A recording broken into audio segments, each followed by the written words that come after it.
What is going on, Jet fans? Matt O'Leary here for another live show on Wednesday afternoon. This is your dose of reality check. I'm Matt O'Leary, joined as always by my good friend Jeremy, aka Jets Chaos. Jeremy, how you doing today, my friend? Yeah, as you can see, there was no yelling as the show came in. There was no dancing. There was no joy. It just feels like the repetitive trauma that we experience and live through as Jet fans. And waking up, I wish I could say I was surprised, but it's not even surprise anymore. It's just wake up and you see, it was actually your message I got. I saw your text. I'm sorry. No, it's okay. I mean, look, I'd rather find out from a friend, right? And I see the picture, I see the graphic, and it's just, we just feel this pain every year, and I go right to what are we going to do?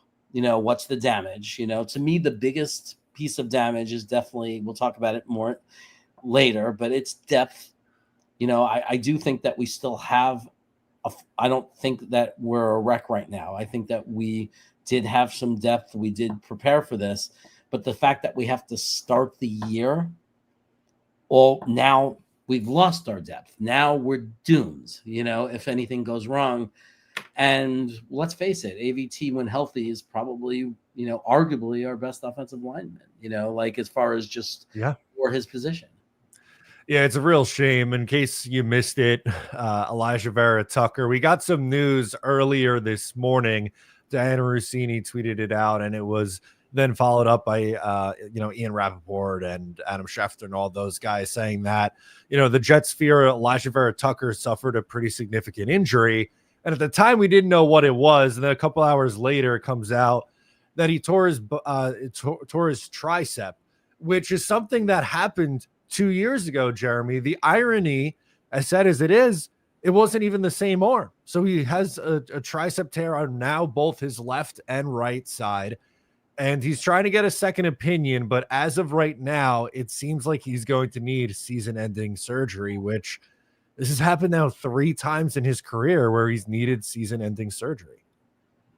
One thing is, and I think somebody in the chat's pointing it out, and I think it should be pointed out, the real loser in this, the person, it's the player, right? What a you have to remember, we're upset as fans, but this is somebody's life.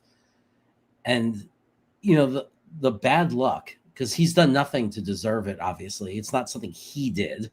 It's just circumstance, right? It's just terrible.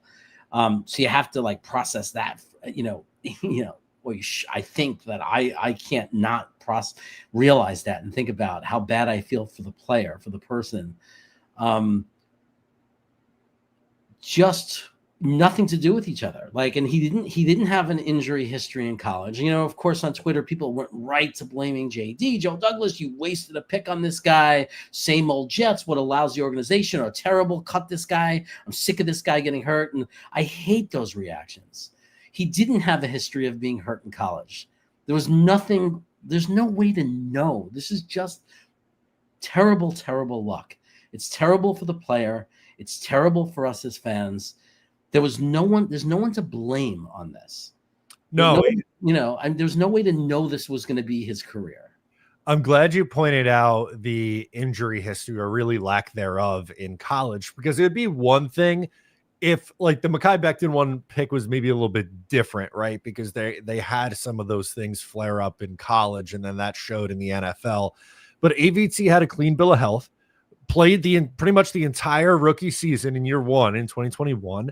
And then in 22, 23 was, coming back off the injury last year, but was mostly healthy and played really well. And by all accounts, had an amazing summer and was looking like the Jets' best offensive lineman, which was another thing that you said. When healthy, he's probably the Jets' best offensive lineman. It's something that I agree with. And we'll get into the depth and what they'll do now in just a moment here. But it stinks that you never even got to see this line together for one snap in the regular season, Jeremy. Yeah, it's always like that with us. It's always like that with us. It's not even Aaron Rodgers 4 plays into the season, it almost like it gets worse and worse, right? First, with AVT and Brees, they were at least made it to game 6 or 7. And then with Aaron Rodgers, it was 4 plays into the season. And now, and don't forget Carl Lawson. Remember, we lost him. He was great. We lost Carl Lawson before. I mean, it's just never ending. And I know it happens to other teams, but it just feels like there's also seasons where other teams get to have it not happen. And we don't seem to ever get that. When do we get to have it doesn't happen? We get the normal kind of injuries, 2 to 3 weeks or whatever, but it feels like we never get a break from it. It's like at this point, it's just waiting for the shoe to drop. Like when are we going to get the news that something, we lost a player? I didn't even mention JJ. We lost JJ. Jermaine Johnson last year. Yeah. I mean, it's just nonstop with this team. Every year, Jermaine Johnson week 2, 2023, Aaron Rodgers week 1. 2022, you lost, a bunch of the guys, Breece Hall, Alijah Vera-Tucker. You also lost Alijah Vera-Tucker in 2023. 2021, you mentioned Carl Lawson, that, before the season even starts. Zach Wilson got hurt that year too and missed, some time. In 2020, more of the same. It's tough. It's really tough. And the timing, it happened at practice in an individual team drill. It's not like, because I thought, and I'm going to give Jet fans credit, we didn't see training camp was too much with the hitting and now someone got hurt. I told you this is how it was going to go. But that wasn't the case. It was not in a physical point of practice. It was essentially during the individual team stuff, group stuff, and he gets hurt. He tears his tricep. I feel absolutely awful for the guy. And to those people who think he's overrated, there are people think he wasn't that good. Look, it doesn't matter. He was the starting guard in an offensive line, returning 4 out of 5 of the position, which that in itself was so important to have consistency. Finally, we get to have an offensive line where 80% of it came from last year together. So you have that, a synchronized offensive line. Like, even if he was just an average starting guard, even if that's the way you feel, it's still a big loss. It's a massive loss. And we can get into kind of what the Jets are going to do now. Personally, I think I like Philip's idea the best here in the comments. He says we need Jeremy to get fat again and go in to fill in at guard. That might be best case scenario here, Jer. I maybe if I put on another, I gotta check my knees. My knees got to be good. It's hard to carry all this weight. I'm a little bit older, but if you want to sign me up for even the minimum salary, okay. Yeah, you and Nick Shine are gonna just go on a complete carb diet and load up and get to guard weight, and one of the two of you, I think, would stay healthy. Yeah. Now, don't get me wrong. I want to put this in proportion. We went into this season with more depth in the offensive line than normal. Correct. Right? Having Myers, who's a very experienced center, who's played a lot of games at center, who probably could have went to other teams and been the starting center, being able to bring him into and start him at center. Tipman is, and I see it in the comments, there's no question in my mind, I've said it, I've always believed it, Tipman is built better to be a guard. He's probably would be a better guard than he is a center because of his height and size. I think we're okay for now. I think we're not as good. We're definitely not as good as we were with AVT, but I don't think it's tragic in that sense as it is as we have to play a whole season and who's our backup now? Like, what happens now if there's an injury? Newman? Yeah, Newman, Max Mitchell at guard, right? Like, the benefit is what you mentioned. So we're going to see, I would imagine, Joe Tipman move over to right guard. Josh Myers starts at center. That's what the Jets did in their preseason game when John Simpson was out. Tipman played left guard and Myers played center. I guess it's a good thing that the Jets gave Myers all those reps at center because he could kind of just slot right in. And I do agree with you on Tipman.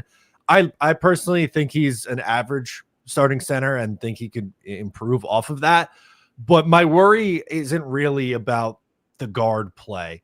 Tipman, I think, is a more than capable starting guard in the NFL. Now, does he have the ceiling or potential that Alijah Vera-Tucker did? I don't know if that's a fair comp for Tipman, but I think he'll be more than fine at that spot.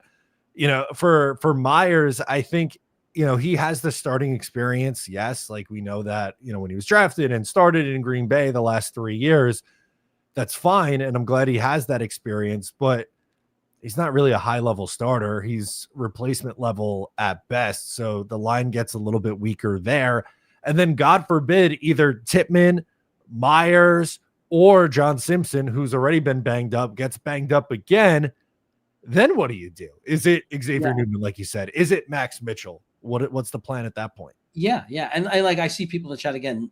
Newman is serviceable, but we were counting on something different than serviceable, right? We're supposedly going to be this running team, whereas serviceable means serviceable, right? Oh, you get in front of your guy, you're not terrible. They're not running through you or anything like that. Hopefully they're not making tackles behind the line of scrimmage because you don't get your guy. But the hope was we were going to be more than serviceable. I think that we were hoping that if we were going to have any chance this year, that we were going to be stronger. Like we were going to be, the hope I think was top 10, maybe even some people were saying top 8 offensive line. So we're not talking about serviceable. What we were hoping for was guys that move people.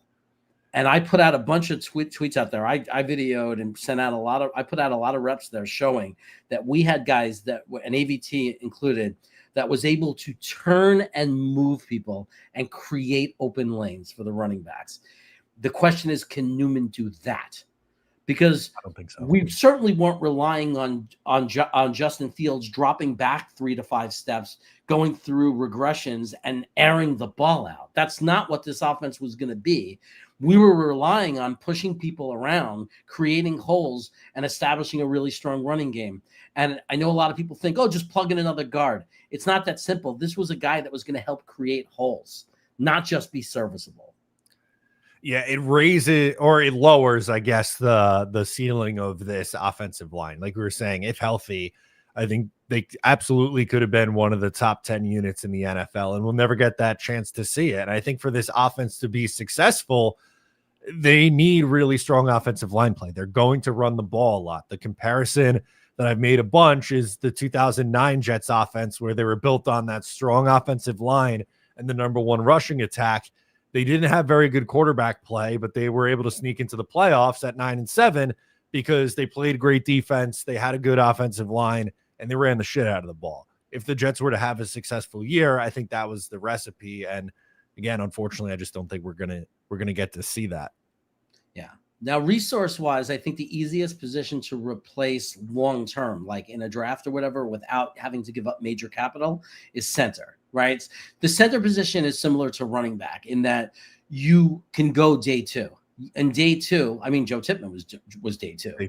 But at a lot of centers, a lot of good centers in the league were 3rd round, 4th round. So they weren't even, like there are times where we don't have a center go in the 1st round. And when they do, they're usually very special players, right? So Creed Humphreys, who we loved, didn't go in the 1st round.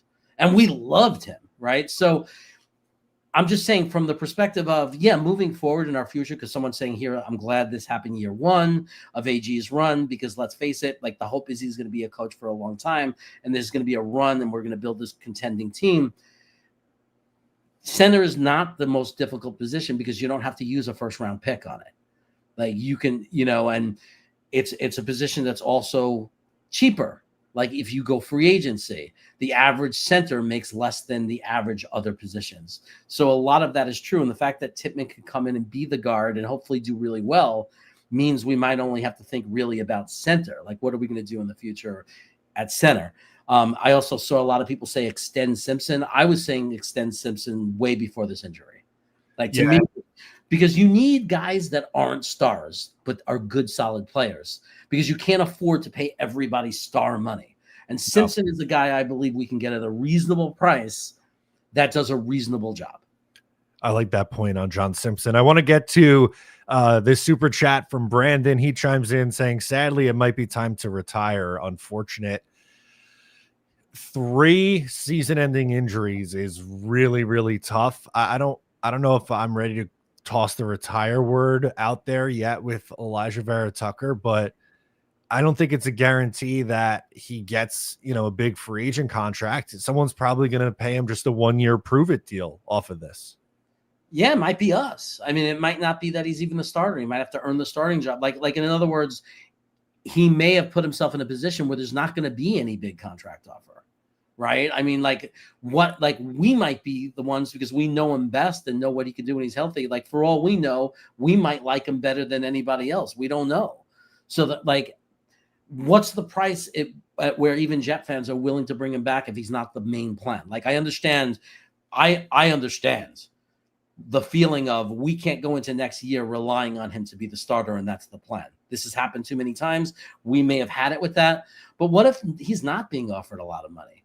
What if we could bring him in where he's a guy competing with a young guy that we draft, you know, and he's just part of the mix, and maybe he's your depth. That feels a lot different than going after him and counting on him to be our starting guard. I don't know that we could ever do that again. I don't know, but I don't think he should retire. I think he should come back and, you know, somebody's going to pay him and give him a chance. Somebody will give him the 1 year prove it deal for sure. Right. Maybe it's 1 year at $7 million or something instead of, you know, I think if he was healthy and had a good year, he probably would have gotten, you know, a 3-year deal with like, I don't know, 17, 18, maybe close to $20 million a year, that's a really big loss for a guy. There's a lot of guaranteed money in that. And again, just unfortunately with this injury, it plays a really big part of it. I don't know what this user's name is. It looks like just a bunch of letters to me. But it says third straight year of drafting an offensive lineman. Well, not in the first round. I was going to say this doesn't have to be in the first round. This could be, you can find a guard in the second or third round. Usually that's pretty good. And if Joe Tipman's good at guard and we keep Simpson, it might be center.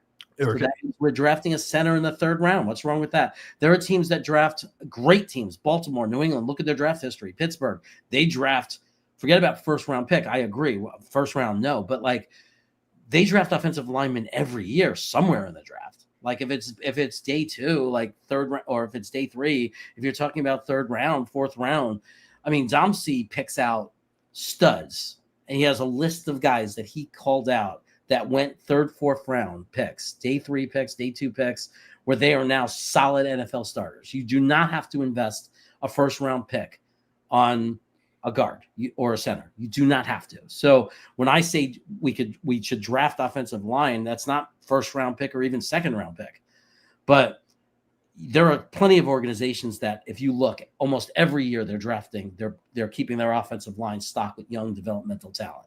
And we have a guy we picked up, I'm forgetting his name right now, on the practice squad I actually like, who I think could develop into a real guard someday.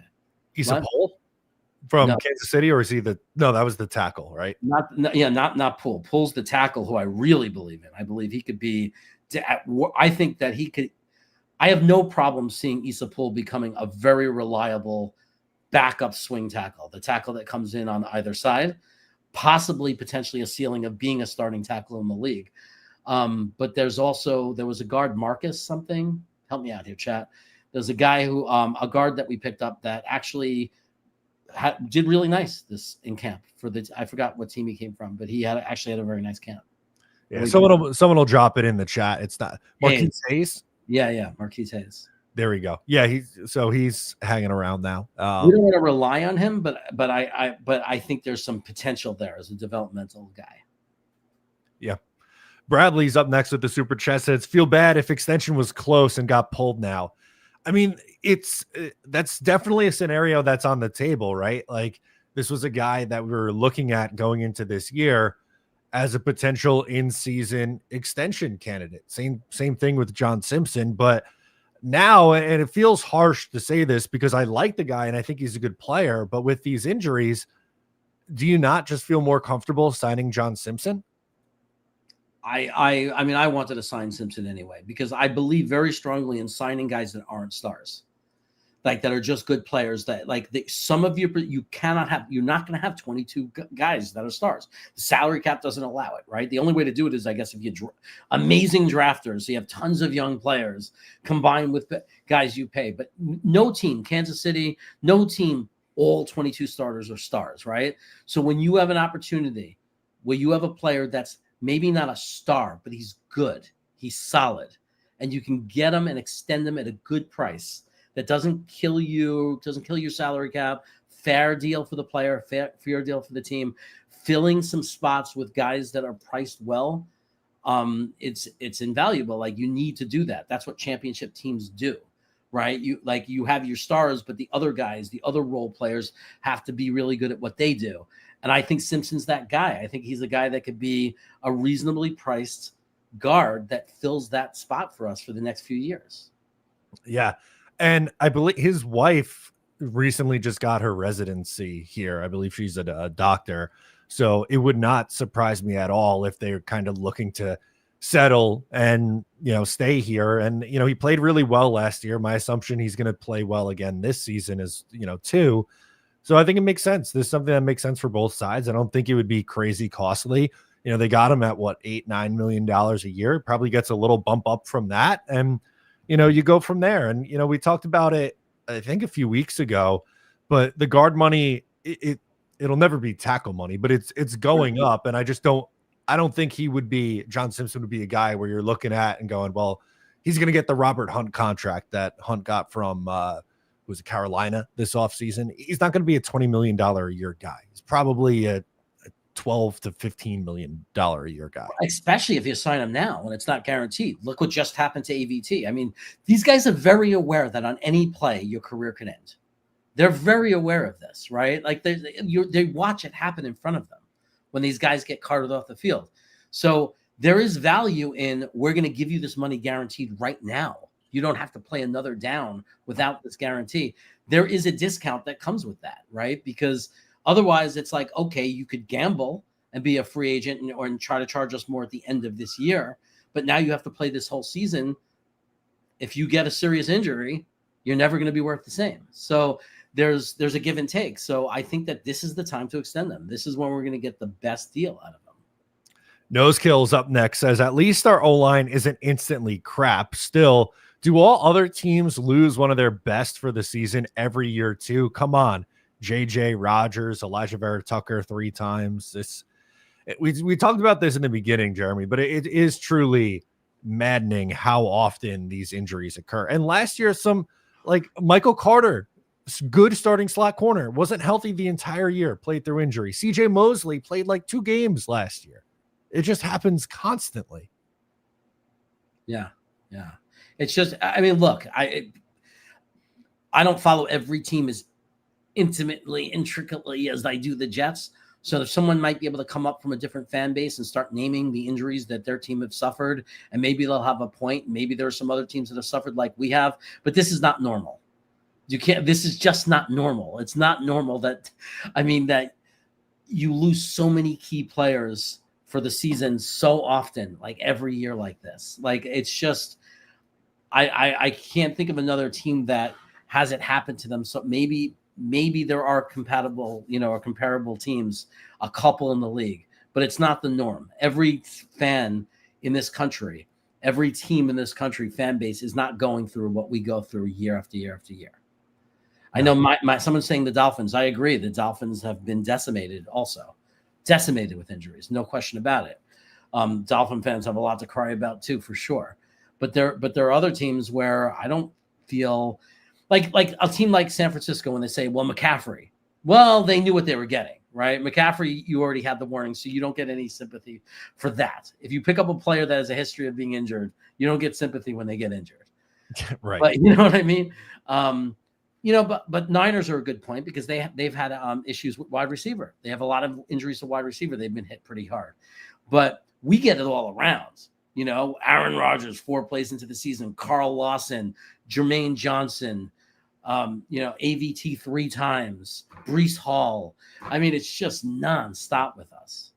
No, it's like you said, it's pretty constant, which is just, it's just so gosh darn annoying. It really is. And, we've been talking a lot about what they do now, and, it's going to be Joe Tipman moving over, and that creates an interesting opportunity, right? Because maybe they like Josh Myers and he's here this year and they're good with just signing him and he won't cost you a whole lot. Or you can go to the draft and either look for a center or a guard, depending on what you want to do with Joe Tipman. And, a lot of people, not just you, I know you brought it up today, but there's been a lot of people who think that Joe Tipman is more of a guard because he's 6'6". You don't see very many 6'6" centers. So something to keep an eye on. And I'm just basing it on, and I'll be completely honest. I know, like the last thing I knew about was offensive line in this world. About like I knew nothing 3 years ago. 3 years ago, knew nothing. I know a little bit more now because I have a really good friend. His name is Dom C,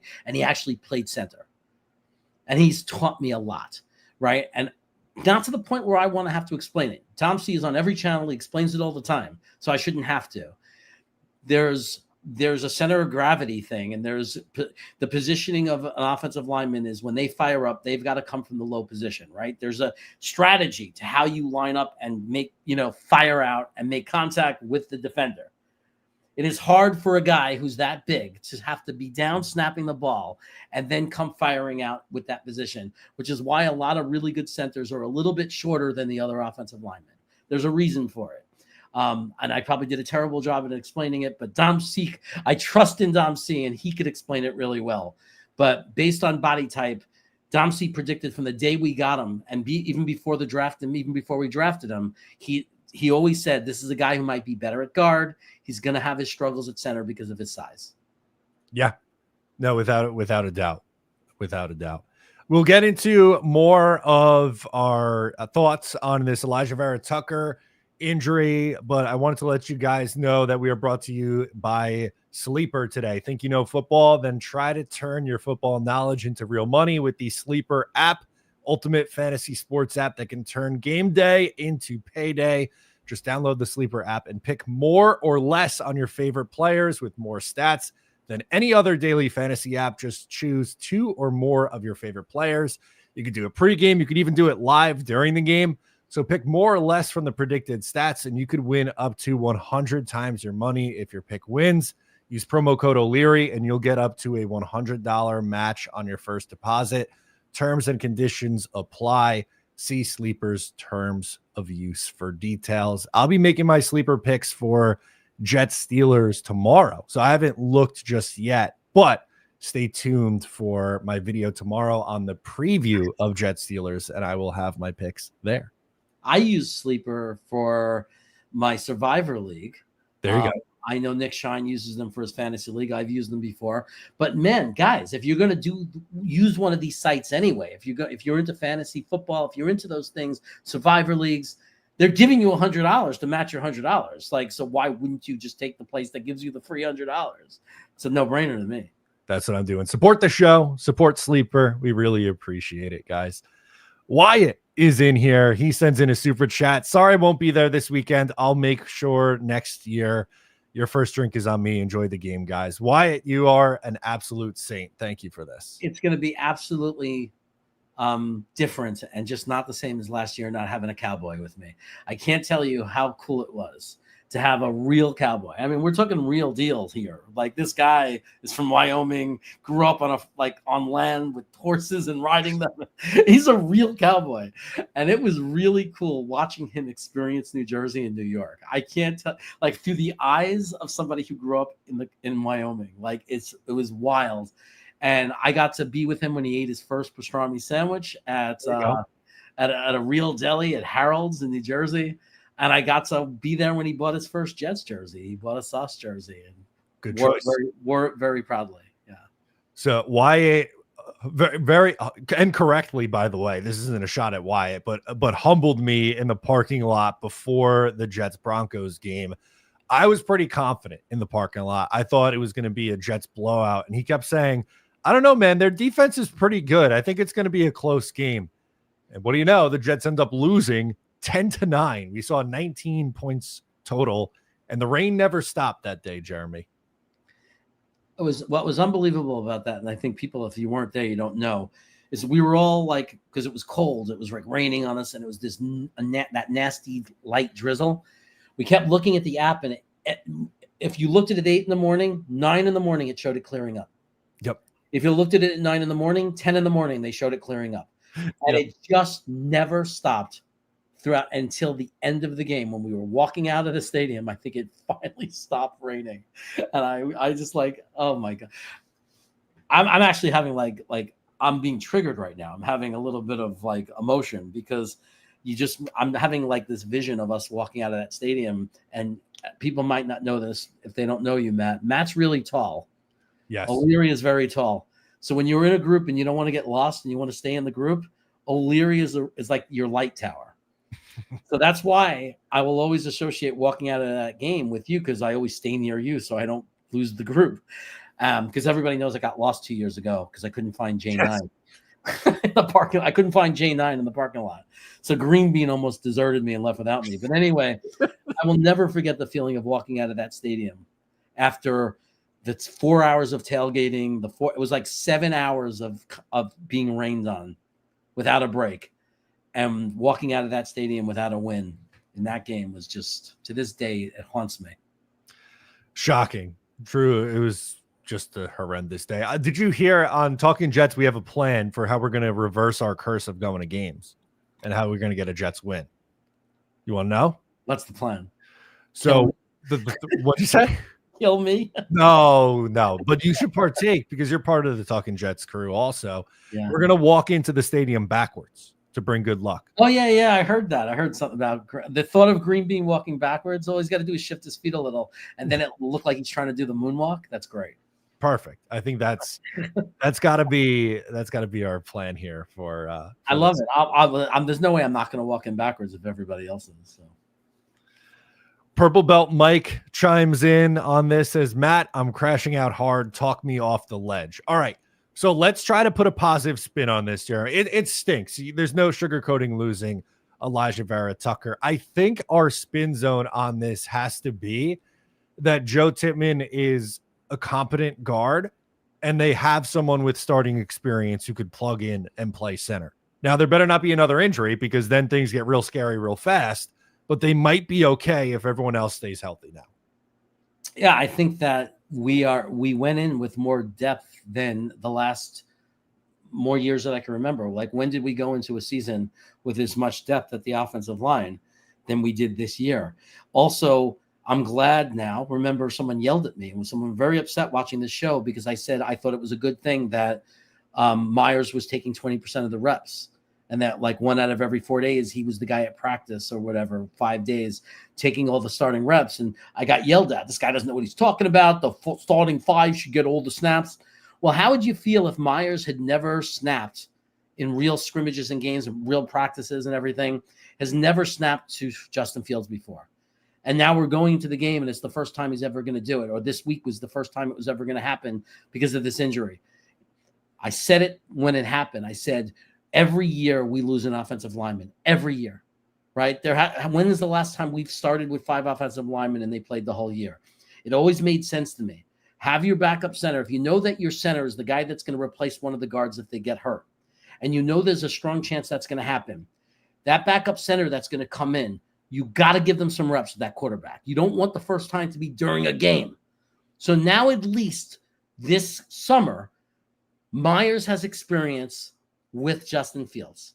It's not them panicking now and learning each other and him learning his cadence. They have it. They've practiced. So that's a positive as well. I still think this offensive line could be good. It obviously would have been better. And we obviously have a lot more dependency on staying healthy than we did. Now we really have to stay healthy. So an injury would be very, very damaging. But I think if we stay healthy, we could still be a very efficient, good offensive line. Yeah, I think so. Jetster's been in the comments a little bit, but I want to pull up this one. He says, if AVT is so great, why couldn't we run the ball last year? He played 16 games and our rank was like 29th in the NFL. You want to take this one first, Jeremy? I don't think he was so great. I think he was good. And I think that there's, anytime you isolate single players, I think this is the same guy that said he can't be good because we only won 5 games. That's silly. There are lots of players on teams that have won 5 games where I'd love to have that player, right? Just because you won 5 games. We very easily could have won 8, by the way. I mean, even 9. Those games were like fourth quarter losses at the end that had nothing to do with our offense. I'm not sitting here and calling him. He wasn't all pro. Like, I'm not sitting there, but he was a solid starting player. And now we lost a solid starting player who's happened to be very good at run blocking. His weaknesses were in pass blocking, right? We're going to be a running team. We lost a very good pass blocking offensive linemen. What that means is now we're going into our depth. We're digging into our depth before the season even starts. Now we're sticking another guy there. So now we're at a point where if there's an injury, now you're going third string. Now you're starting to go to players that we do not want to see have to play, right? But to sit there and say, well, we only won 5 games, so he can't be good. Well, if that's your judge of football, that means, I guess, if you go to any that means there's no good player on our team. We only won 5 games. That means everyone was bad last year. There was no good players. Because I can name a lot of Jets that I think are pretty good players that are on our team that were on that 5-win team. I think Garrett Wilson is pretty good. Good take. I agree. Yes. I think he's pretty good. I think Quinnen Williams is pretty good. I think Sauce Gardner is pretty good, right? So, yeah, I'm not saying AVT was that level. I'm saying AVT was – I think part of it was coaching because I think individually the players were a lot better than the production. I think that when you look at the individual production of the player, when you watch the film, he was a good run blocker. I'm not saying he was a superstar. He was a good run blocker. But if you look at the offensive line as a whole, it was terrible. This is the argument. If you don't believe that coaching matters after that reality, like if that, then nothing I'm going to say is going to convince you or change you anyway. So it's not going to matter. But coaching matters. And the offensive line being cohesive and acting as one unit matters. But if you look at the film individually, he was a very good run blocking guard. There's tons of film to prove it. You can watch it on X Factor. There's so much proof and there's so much visual evidence that he was a good run blocking guard. Also, you had Max Mitchell and Carter Warren start at least 4 or 5 games at right tackle. So Morgan Moses missed time at right tackle. The quarterback consistently audibled out of run plays. They were 3rd in the league in passing attempts, and I think the last in rushing attempts. Their offensive line coach was not very good, and their offensive scheme and play calling was also not very good. Like Nathaniel Hackett, he was the offensive coordinator. Where is he in the NFL right now, Jeremy?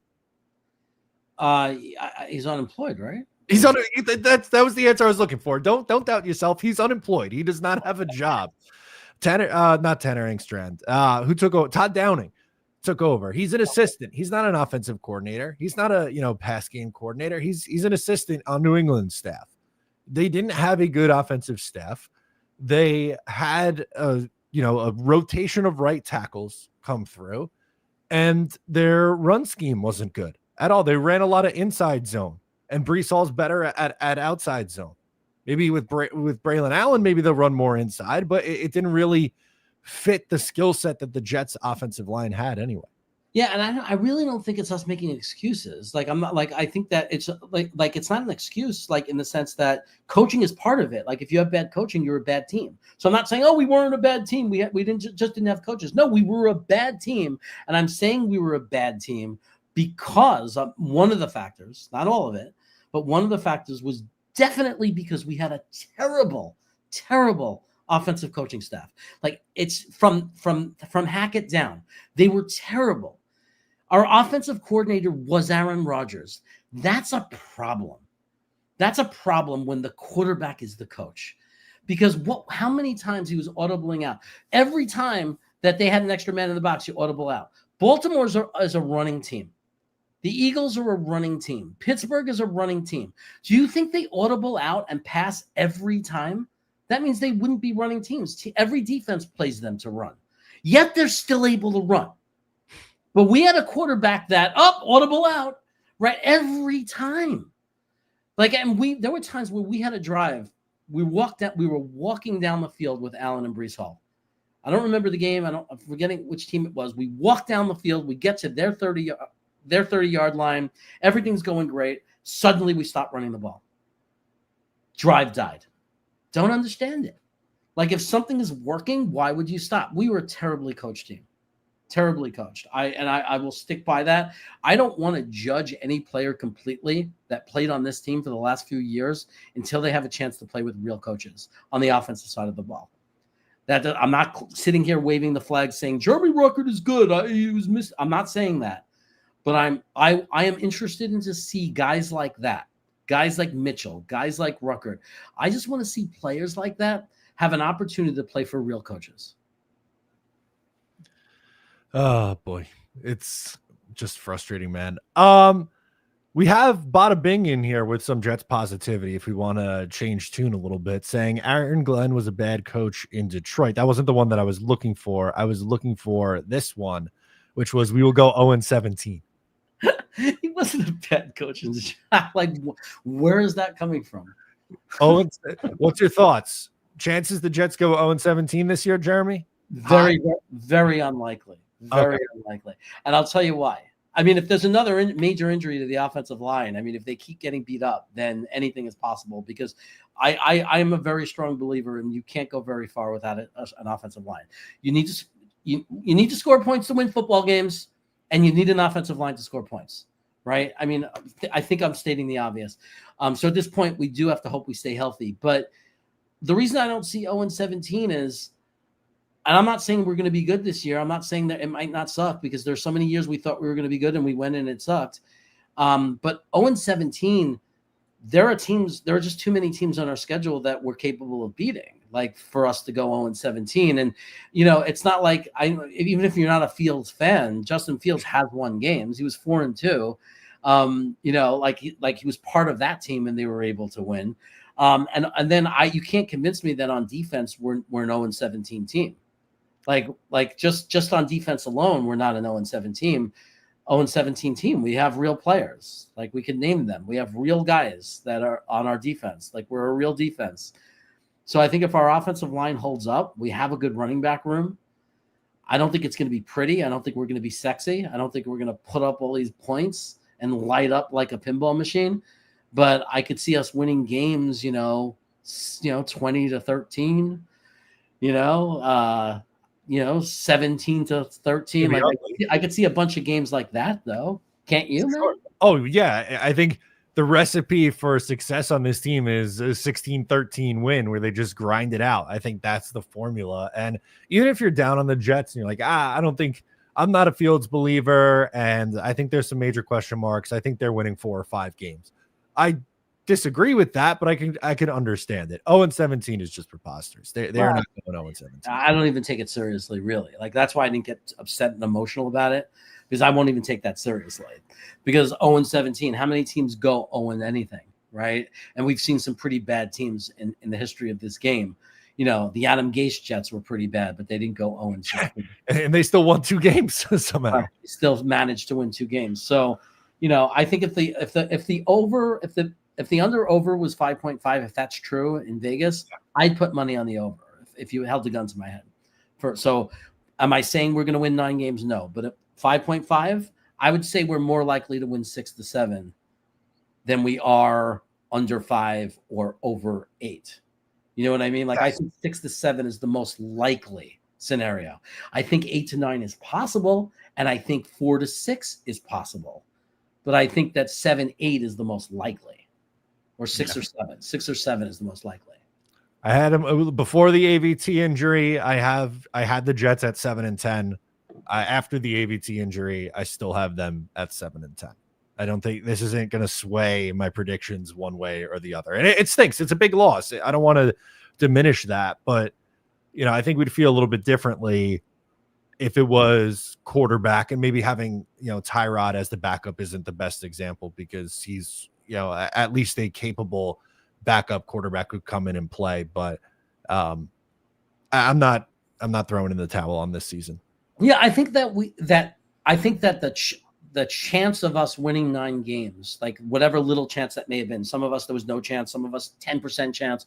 I think the chance of winning 9 games was dramatically affected with the loss of AVT, because now we're going to the season with a thinner offensive line that's not as good, and we're an injury away from having to play players that shouldn't be playing, right? That being said, I don't think it necessarily moves the needle on if you're a guy saying what you're saying. Like 7-10, you could still say 7-10. But I think that the chances of being wrong and them winning 9 and that being a good thing, that chance of that happening just went down, obviously. Yeah, it definitely did. We've been talking a lot of, obviously, Alijah Vera-Tucker with the injury, but I wanted to get into your thoughts on the Jets depth chart that they put out. So one of the things which we hit on, the Jets put as their starter Joe Tipman or Josh Myers at center. I think we kind of found out why that was the case. But another big one that surprised people, Jeremy Rucker listed as tight end 1 over Mason Taylor right now. I think it was Frankie, not Frankie from Flatbush, but Florida Frankie or whatever, Frankie V. I think he said something that I really liked. I actually told him, I said, this is one of my favorite X things that you put out there on X, that's a courtesy.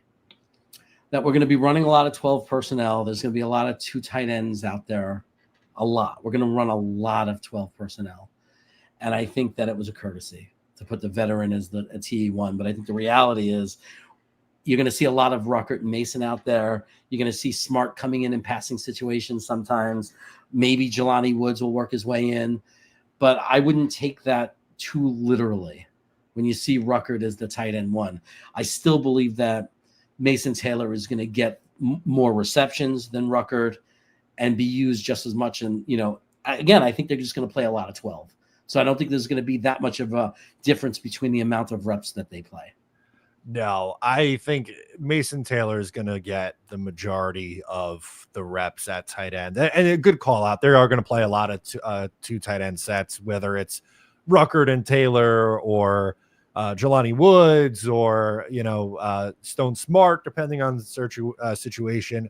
But frankly, I just thought Mason Taylor was too good during training camp to not be the number 1. And, Rucker was very up and down during training camp. But this kind of reminded me the comparison that I made, and it didn't stay like this for very long, but in week 1 of 2022, another game that we were at together in the rain, Lawrence Cager was ahead of Garrett Wilson and was getting more reps than him in the first half of that game.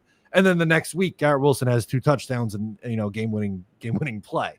So yeah, it took until like the second, I think it was the second drive of that game that we were at, until Garrett Wilson made it very clear, you idiots. Of course, I'm the starter over Cager. Yeah. He did that juke move where, he did that short pass and he did the juke move.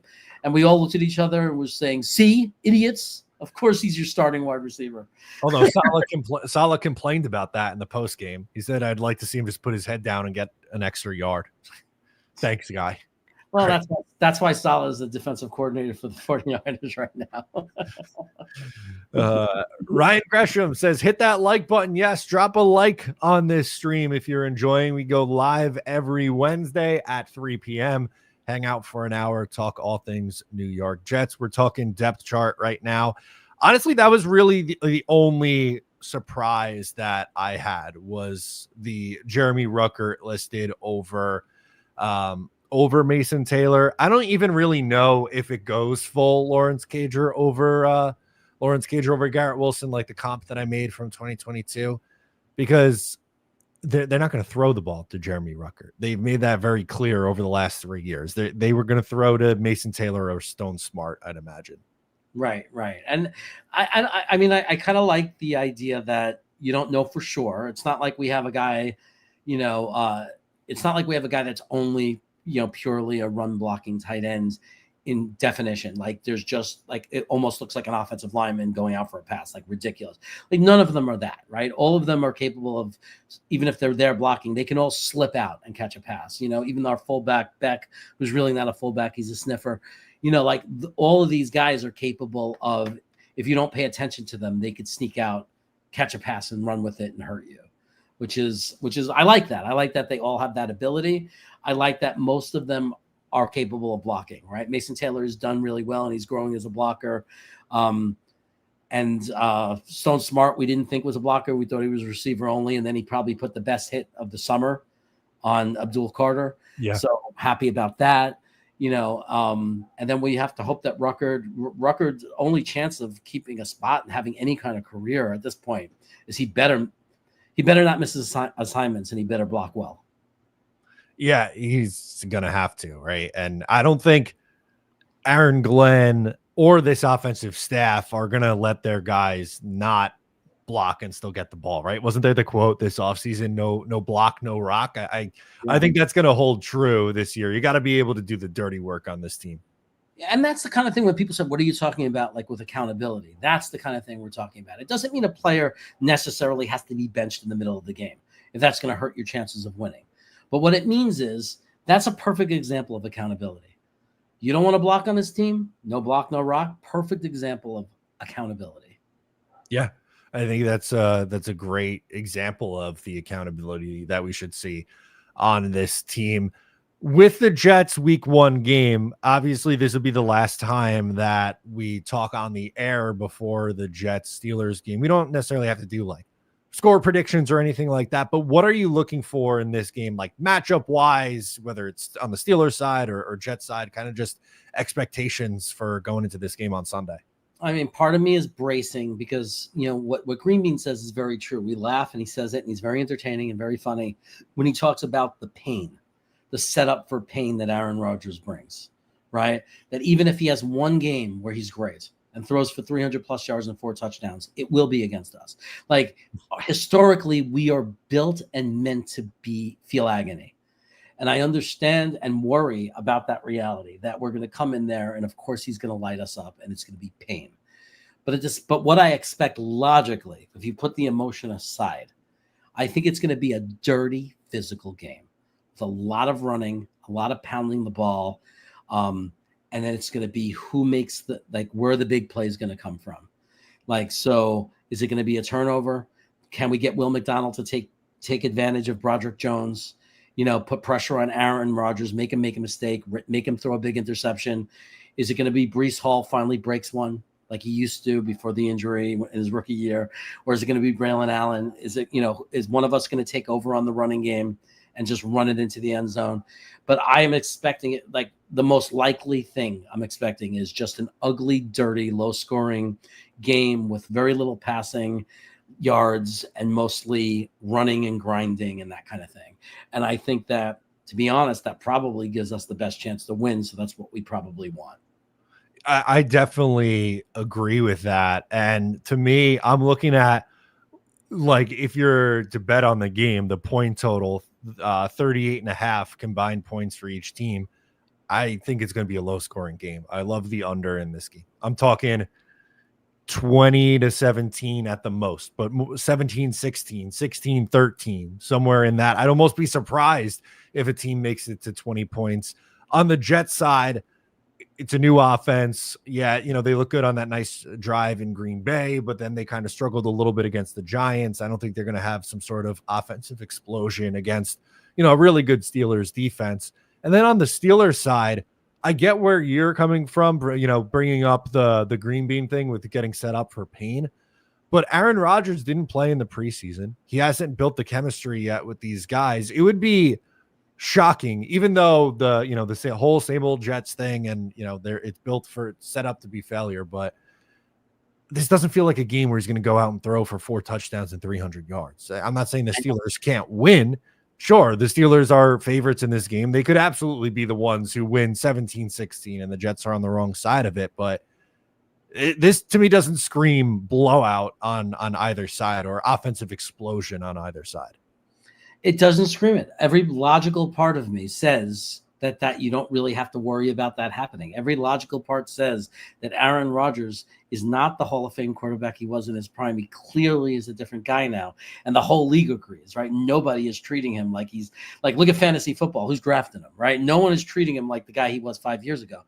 But the emotional part of me, it's just that, 40 plus years of trauma with this team and everything, Sam Darnold throwing the touchdown pass to Robbie Anderson, in Carolina. Like, it's just my whole life has been haunted by just pain. So it's like, and what could be more painful than watching Aaron Rodgers? So the emotional part of me is worried about that. The logical part of me says this is going to be a low-scoring, ugly game, and Aaron Rodgers is the least of our problems. Like, if you want to worry about quarterbacks this season, worry about the fact that we have to go against Josh Allen twice. Yeah, Josh Allen or Baker Mayfield in week 3, and Lamar and Joe Burrow and right. Guys like that. Those are more concerns for me. And the likely, probably, like as much as we hate to say it, Drake May is going to be good. I don't know if it's going to be this year, but Drake May is going to be good. Yeah, I think he's a good player. I still think New England's a year out. I know a lot of people are very high on them, but they're going to be an improved team, and I think Drake May will be improved. So that's not easy. We're going to have to go against good quarterbacks. Don't we play Baltimore this year? Yep, Baltimore. So Lamar. Yeah. We have to play Lamar. So logically, like the last thing we should have to worry about is Aaron Rodgers when you look at the quarterbacks we're going to be going up against. Yeah. DeWedge says, I think there's a good comment here to close this out. If it's pouring down rain, well, that will be fun to watch. Go Jets. Well, I think it fits the rain as much as it would suck for us to be at yet another Jets game together where it is pouring rain for the 99th year in a row, me and Jeremy. But this kind of fit. The Jets want to be a defense run heavy team. That fits the Jets more so than the Steelers, who have a quarterback that doesn't move a lot and a quarterback that likes to throw a lot with a wet ball. I would tend to think that would favor the Jets if the weather has any factor in this game. Yeah, his stubbornness and insistence on throwing the ball, no matter how bad things are going, could really help us. Obviously, we don't have that stubbornness. One of the reasons we moved on, not trying to start anything or be touchy to anybody who's still upset by why we moved on from Aaron Rodgers. But I think one of the reasons we moved on is Aaron Glenn wanted to come in as a first-year coach and have players that are going to just do what he tells them to do, right? And not have the conflict of, having to go head-to-head with Aaron Rodgers for like the locker room and all that, and and have him resist play calling. And I think that part might have been part of the concern. And like, better to just have Justin Fields, who's going to do whatever the coaches tell him to do. Yep. So I'll see you in a few days. This is a positive. We talk all the time through text and virtually on this show, but it live in the flesh, me and Jeremy in the parking lot. It's going to be a good time. It's going to be great, man. We're going to eat. We're going to have food. And we're going to have Green Bean and Ryan and Dom C. It's going to be great. Absolutely, guys. Hopefully we see you out there at Jets Steelers on Sunday. That's going to do it for us in this one. I'm Matt. He's Jeremy. And we will catch you next time. Peace.